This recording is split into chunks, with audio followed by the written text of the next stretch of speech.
15 video game bosses who tortured you with their weird quizzes. Who doesn't like quizzes, besides everyone who's had to suffer through them in high school? Quizzes in video games can be slightly different, offering unique scenarios and challenges to complete. They also carry much weightier risks from failing, such as, death. So let's take a look at 15 video game bosses that tortured the player with their bizarre quizzes. Gruntys Furnace Fun, Banjo-Kazooie. The most immediate example that comes to mind is Banjo-Kazooie. Before fighting Gruntilda, she presents a rather odd puzzle to stop our heroes, Gruntys Furnace Fun. There are unique panels that present everything from time challenges, like the sandcastle puzzle, to identifying different worlds. You also have Grunty's personal questions, which are randomized each time and can only be answered by speaking to Bruntilda, her sister, throughout the game.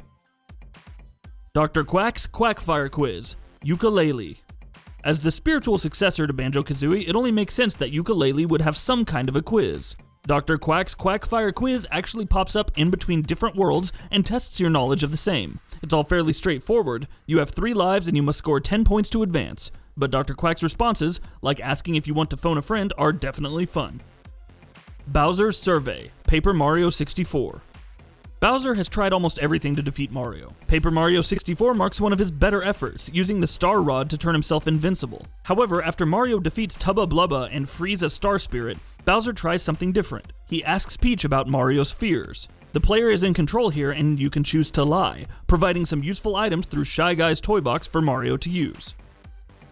Blaine, Pokemon Red, Blue, Yellow. Battling the Cinnabar Gym leader Blaine isn't just a question of being strong enough or not. Instead, it's a literal series of questions. The gym's trainers will question the player and let you pass when answered correctly. Alternatively, you could beat up everyone in the gym en route to Blaine for that sweet XP. Whatever works. Jack Frost, Shin Megami Tensei, Digital Devil Saga 2. Navigating the post-apocalyptic world of Shin Megami Tensei, Digital Devil Saga 2 is tough enough with all the enigmatic figures running around. But the most curious is probably Jack Frost, a random demon who keeps quizzing you. What does it all lead up to? Well, if you answer 100 of Frost's questions, not only will you get a certificate, but you'll also have a chance to fight Nether Jack Frost. Spoilers, he's weak to fire. Tower of Tragedy Quiz, Banjo-Tooie. Did you think Rare was done with quizzes after Banjo-Kazooie? Of course you didn't. Banjo-Tooie continued this trend in the Tower of Tragedy quiz, but this time you're playing against Gruntilda's evil sisters, Mingella and Blobelda. Identifying different worlds based on their music, answering trivia, it's all here with the added bonus of Grunty's sisters being crushed when they lose. Sphinx, Wonder Boy in Monsterland. Looking like a bad Power Rangers villain instead of an actual Sphinx, there are 2 routes when dealing with this boss. Answer his question correctly, and it'll help if you've obtained that hint earlier, and you can pass on through with 8 coins. Answer wrong, and you must fight the Sphinx, who can teleport, shoot lightning, and generally just take a while to die. Tower, Typing of the Dead. Type 8000, or Tower as it's called, is a 3-headed serpent in Typing of the Dead. It's actually appeared in previous games, but in this fight you have to type the right answer for each question asked. Each of its heads presents an answer, so seeing them bobbing back and forth, prompting a choice, can be weird to say the least. Wolverine, Spider-Man, Web of Shadows.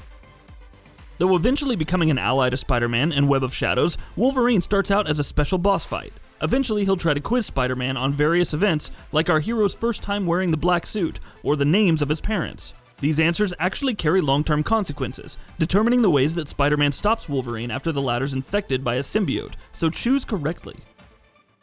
Metaton, Undertale. The motivations of alphas can be rather twisted throughout Undertale. Creating Metaton, which is out to kill the player, and having it start with a quiz is perhaps the most heinous though. Even with alphas indicating the correct answers, the quiz has some fun questions, like whether the protagonist would smooch a ghost. All of the choices are correct, by the way. MODOK, Marvel Ultimate Alliance. There's nothing quite like having a quiz in a co-op game. Thankfully, MODOK only really asks 3 questions, even if they range from the full form of his name to the half-life of strontium, which of course you know off the top of your head. Beating him down afterwards is just all the more satisfying. Francis, Super Paper Mario. The exchange between Francis, the video game crazy borderline otaku chameleon, and Princess Peach is, well, odd to say the least. You're asking questions, choosing responses, and kind of role-playing the conversation from both sides. It's hilarious though, especially with Peach outright exclaiming at some of the responses, wondering who's picking them for her, like how much Francis makes after being told to marry him. Game show host, Earthworm Jim 2. This game show takes place in an intestinal tract, don't ask, and it's apparently hosted by an ally of Doc Duodenum, who's also an organ. Seriously, don't ask. It's more of the wrong answer is right kind of a quiz, where you must choose the opposite of the correct answer, or just select the zaniest answer, like answering the Industrial Revolution when asked, "May I please be excused to go to the bathroom?" Bridgekeeper Fallout 2. In Fallout 2, there are random special encounters that can occur, depending on the circumstances. The one with the highest probability is the Bridgekeeper, who's guarding a rope bridge over a chasm. He asks 3 questions, the first 2 about your name and your quest. It's the third where things get interesting, because if you get the answer wrong, you die. Alternatively, asking the Bridgekeeper's name will cause him to die. Fighting the Bridgekeeper is also possible, netting you 7,500 XP, but also a loss of 10 karma. Sphinx, Assassin's Creed Odyssey. Yet another Sphinx, but this one actually looks the part. Beating the Sphinx in Assassin's Creed Odyssey requires solving her 3 riddles. This isn't done through dialogue choices though. Instead, you need to hit the panel corresponding to your answer that comes up. And sometimes it may not be the exact answer in mind. Head back after completing it, talk to the Sphinx, and she accordingly dies. And that wraps it up. If you like what we're doing, please consider subscribing to our channel. We upload new videos daily. Also, don't forget to switch on the bell notification icon, that way you don't miss out on any of our videos.